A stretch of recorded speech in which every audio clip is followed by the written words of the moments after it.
mamshi, sa video na ito, ipakita ko sa inyo at i-share ko sa inyo kung paano ko ginawa ang aking pananghalian. At ito ay sausage at ang tawag dito ay lumpin salad. Ang tawag dito sa Austria. Tara na, samahan nyo na ako sa aking pag-prepare dito.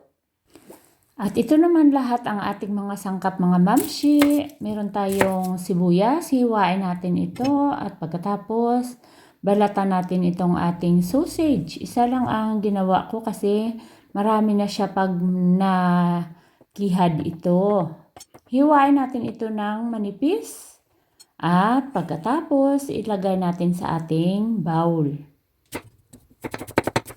Hiwain natin itong ating sibuyas. Pagkatapos idagdag natin ito dito sa ating bowl at saka ang ating bell pepper. Meron akong pickle na gurk dito guys.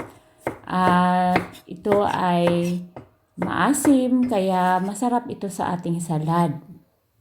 Dagdag na rin natin ang ating cheese. Pagkatapos meron tayong cherry tomato dito. Hiwain natin ito at saka ang ating pepperoni.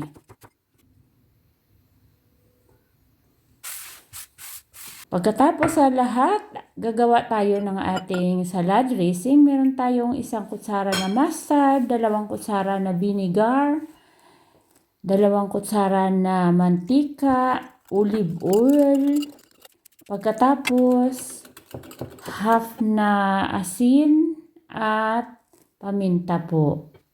Haluin ito ng maigi at pagkatapos ihalo natin dito sa ating ginawa na mga salad. Ayan na. Meron tayong plate dito. Gin-garnish natin siya ng salad. Pagkatapos ilagay natin sa gitna ang ating lumpin salad. So mga mamsi, tapos na ang ating lumpin salad at tikman na natin ito. Tara na. Kain tayo.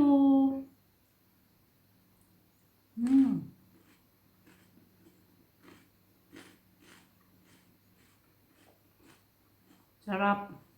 Katamtaman lang yung timpla niya guys. Hindi maasim. Hindi maasin. Sarap siya.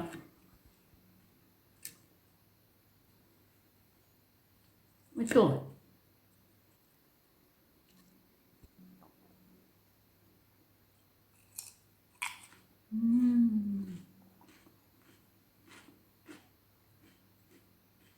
Light lang siya kakainin guys. Mabilis lang gawin. At itong ginagawa ko para hindi palagi rice. Mabubusog ka rin. Pag 2-3 beses ang rice, ayun. Kinakain ko na lang ay salad. Healthy din siya guys. Maraming gulay, di ba? Salad, lettuce.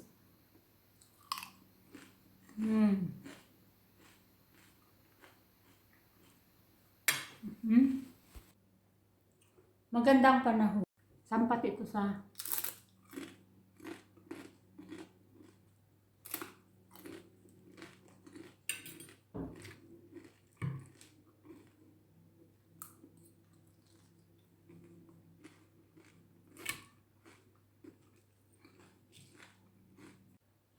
yan, sana may idea kayo guys at kung nagustuhan nyo, follow for more.